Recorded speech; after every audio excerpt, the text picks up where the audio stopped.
అందరికీ నమస్కారం. Telangana municipality elections లో కాంగ్రెస్ భారీ విజయాన్ని సొంతం చేసుకుంది. అయితే ఈ గెలుపుకి గల కారణాలు ఏంటో ఒకసారి డిస్కస్ చేసే ప్రయత్నం చేద్దాం. ప్రస్తుత స్టూడియోలో జర్నలిస్ట్ జగదేవ్ గారు ఉన్నారు. ఇంటర్వ్యూలోకి వెళ్దాం. హలో సార్, నమస్కారం. నమస్తే జగీర్. సార్, కాంగ్రెస్ అయితే భారీ విజయాన్ని సొంతం చేసుకుంది. ఈ గెలుపుకి మనం ఎలాంటి కారణాలు చూడొచ్చు అంటారు? కాంగ్రెస్ గవర్నమెంట్ ఉంది కాబట్టి కాంగ్రెస్ వచ్చిందని కాకుండా ఈ విజయం మంచి ఊపినే ఇచ్చింది. అండ్ మోర్ ఓవర్ రిజల్ట్స్ రాకముందే ముఖ్యమంత్రి ఒక ధీమాతో ధైర్యంతో కేంద్రంలో వాళ్ళ పెద్దలను కలిసి ఇట్లా ఉంది పరిస్థితి, రిజల్ట్స్ రాబోతున్నాయి చెప్పడం. అంతకుముందు నవీన్ యాదవ్ గారు గెలుపుకు సంబంధించి కూడా ఎమ్మెల్యే మన జూబ్లీ హిల్స్ ఆయన కూడా తీసుకెళ్ళి అక్కడ పరిచయం చేసి పెద్దలతో కల్పించడం, గెలుపు చాలా హీట్ ఎక్కింది, అయినా గెలుచుకున్నాడు అన్నట్టుగా. సో ఇక్కడ కాంగ్రెస్ పథకాలు ఏవైతే అనుకున్నారో అవి మెల్లమెల్లగా ఇంప్లిమెంట్ చేశారు. హైడ్రా లాంటివి కొంత మైనస్ అనిపించినా అదే హైడ్రా ప్లస్లో కూడా తీసుకెళ్ళింది. చెరువులు కబ్జాలు కానీ, చాలా పోరంబోకు భూములు కబ్జా అయిపోయే నేపథ్యాన్ని విడిపించి ప్రభుత్వంలో కలపడం కానీ, ఇవన్నీ కూడా ప్లస్గానే చెప్పొచ్చు. సార్, ఇప్పుడు యాక్చువల్లీ అంటే ఈ హైడ్రా తర్వాత చాలా వరకు అంటే నెగిటివిటీ వచ్చింది అనుకున్నారు కాంగ్రెస్ మీద. కానీ ఇక్కడ మనం గమనించాల్సింది ఏంటంటే 23 ఎన్నికల ముందు కాంగ్రెస్ థర్డ్ ప్లేస్లో ఉంది, BRS first place, BJP second place అని అనుకున్నారు. అనూహ్యంగా కాంగ్రెస్ ఫస్ట్ ప్లేస్కి వచ్చాక బీజేపీ అనూహ్యంగా థర్డ్ ప్లేస్కి వెళ్ళిపోయింది. ఎందుకు బీజేపీ ఎంతగా డౌన్ అయిపోయింది, ఎంతగా అయిపోయింది అనేది మాత్రం ఇప్పటికీ రకరకాల విమర్శలు అవుతున్నాయి. సో ఒక విధంగా బీజేపీ థర్డ్ ప్లేస్కి వెళ్ళడం వల్ల కాంగ్రెస్ బాగా పుంజుకుంది. ఆ తర్వాత బీజేపీ బీఆర్ఎస్ కూడా లోపాయకారంగా లాలూచి పడుతున్నాయి అన్నట్టుగా కాంగ్రెస్ వాళ్ళు విమర్శించడం, అలాగే కాంగ్రెస్తో బీఆర్ఎస్ లాలూచి పడుతుంది కాబట్టి బీజేపీ వాళ్ళు విమర్శించడం గట్రా జరుగుతుంది. మొత్తం మీద బీజేపీ ఎందుకో పుంజుకోవాల్సింది పోయి తగ్గుతూ వస్తుంది.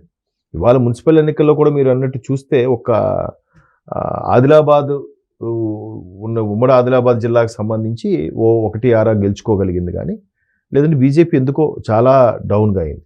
ఇకపోతే కాంగ్రెస్ ఊహించే 116 మున్సిపాలిటీలు 7 కార్పొరేషన్లకు గాను 116లో ఒక 80-90 వరకు వస్తాయని ఎక్స్పెక్ట్ చేశారు కాంగ్రెస్, ఎందుకో మరి. సో అక్కడ అది కొంచెం బెడిసికొట్టింది. ఎందుకు బెడిసికొట్టిందంటే నేను అనుకోవడం అంతర్గతంగా తర్వాత రెబల్స్ వల్ల కూడా ఓడిపోయింది. ఎందుకు రెబల్స్ వల్ల అంటే, ఇప్పుడు మన మాజీ మంత్రి జీవన్ రెడ్డి గారి నియోజకవర్గంలో కూడా ఆయన అనుచరులు ఎవరైతే ఉన్నారో వాళ్ళు బయటకు వచ్చి స్వతంత్రంగా పోటీ చేసినప్పుడు వాళ్ళు అక్కడికి గెలుచుకున్నారు. సో ఇలాగ రెబల్స్ వల్ల కొంత పోయిండొచ్చు కాంగ్రెస్కి. మొత్తం మీద 64 వచ్చాయి, ఇక్కడ వీళ్ళకి 13 ఎన్ని వచ్చినట్టున్నాయి బీఆర్ఎస్ వాళ్ళకి. తర్వాత 35-38 సంథింగ్, ఇంకా పూర్తి స్థాయిలో రిజల్ట్స్ రాలేదు, కానీ హంగ్ ఏర్పడే పరిస్థితి ఉంది దేనికి పూర్తి మెజార్టీ రాకుండా.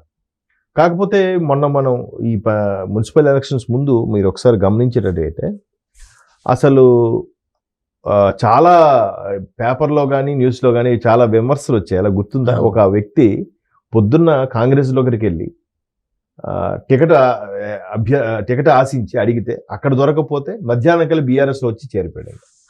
ఇంకో వ్యక్తి పేర్లు ఎందుకులేండి, పొద్దున్న బీఆర్ఎస్లో టికెట్ అడిగితే బీఆర్ఎస్లో టికెట్ దొరకపోయేసరికి మధ్యాహ్నం కల్లా కాంగ్రెస్లో చేరిపోయారు.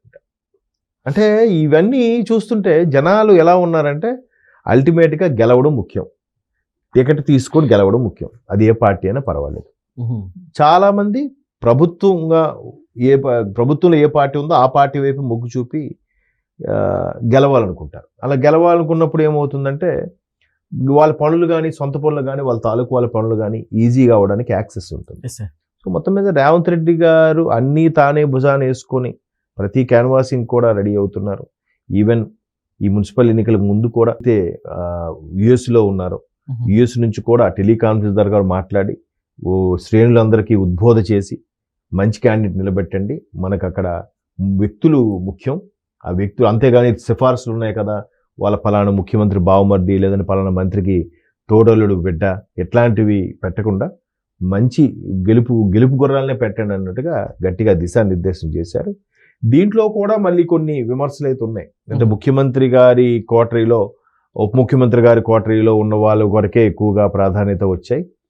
సో అలాగ రాని పక్షంలో ఏవైతే నిన్న ఎలక్షన్స్ టైంలో చెదురుముదురు ఘటనలు అయ్యాయో ఆ చెదురుముదురు ఘటనలకు కూడా ప్రధాన కారణం కాంగ్రెస్ బీఆర్ఎస్ కాకపోయినా కాంగ్రెస్ నుంచి వచ్చిన రెబల్సే ఈ విధంగా గొడవకు దిగారు అనే విమర్శ కూడా ఉంటుంది.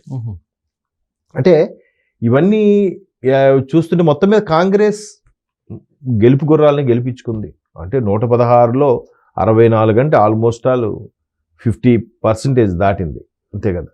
సో 116 అంటే ఇందులో 64 వచ్చాయి. So almost all 50% దాటేసింది. సో 50% సీట్లు కైవసం చేసుకుంది. కాబట్టి బీఆర్ఎస్ ఇప్పుడు ఆరోపణలు చేస్తున్నారు కేటీఆర్ గారు, వాళ్ళు డబ్బులు ఎరవేశారు, అది సహజం. ఇప్పుడు వాళ్ళు గవర్నమెంట్లో ఉన్నప్పుడు కూడా బీఆర్ఎస్ ఎక్కువ కైవసం చేసుకుంది కదా, ఆబ్వియస్లీ అది జరుగుతుంది కదా.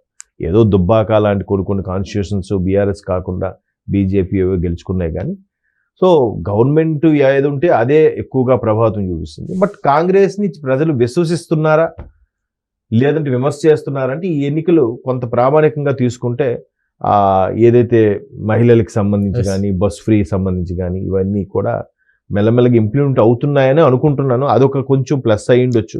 సార్, ఈ ఎలక్షన్స్ ని దృష్టిలోకి తీసుకొని నెక్స్ట్ అంటే జిహెచ్ఎంసీ ఎలక్షన్స్ వస్తాయి కదా, సో అప్పుడు కూడా కాంగ్రెస్దే అనుకోవచ్చు కదా. ఇక అంటే అదే చెప్తున్నాను కదండి, గవర్నమెంట్ ఏది ఉంటే అదే ఉంటుంది. మొన్న పంచాయతీ అయ్యాయి, ఇప్పుడు మున్సిపాలిటీలు అయ్యాయి.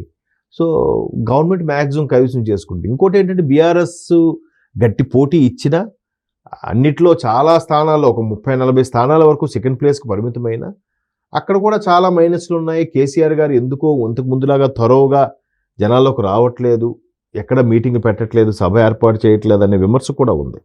బట్ కేటీఆర్ గారు కూడా అన్నీ ఒకరే తానే ఎందుకు చూసుకుంటాడు, ఆయన హరీష్ రావు గారు తప్పితే ఇంకెవరున్నారు, ఎవరు లేరు. ఈవెన్ కవిత గారు ఏదో పెట్టారు కదా, దాంట్లో ఒక పార్టీ ఎవరో వడ్డేపల్లి ఎక్కడో మహబూబ్ నగర్ జిల్లాలో ఆయన ఇవన్నీ బీజేపీ అదే బీఆర్ఎస్ కాంగ్రెస్ కైవసం చేసుకుంటే ఆయన ఆల్ ఇండియా ఏదో ఉంది దానికి ఆయన సీనన్ ఆయన పేరు, ఆయన గెలుచుకున్నారు కవిత గారి జాగృతికి సంబంధించిన వ్యక్తి.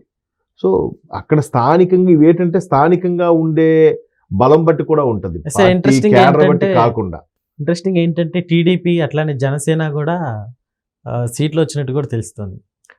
సీట్లు అంటే వార్డు ఏవో గెలుచుకున్నారు, అదే కౌన్సిలర్లు ఏవో గెలుచుకున్నారు ఖమ్మంలో అన్నట్టుగా ఒక టాక్ ఉంది. మరి నాకు అది పూర్తి స్థాయిలో ఐడియా లేదు, ఎందుకంటే అసలు ఇక్కడ టీడీపీఏ లేకుండా లేనిది వాళ్ళకి బీఫామ్స్ ఎవరు ఇచ్చారు, వాళ్ళు ఎలా గెలిచారు అన్నది నాకు అంత పూర్తిగా ఐడియా లేదు. నిజంగా టీడీపీ పోటీ చేశారా మీరు చెప్తే నాకు ఐడియా వస్తుంది, చూద్దాం మరి.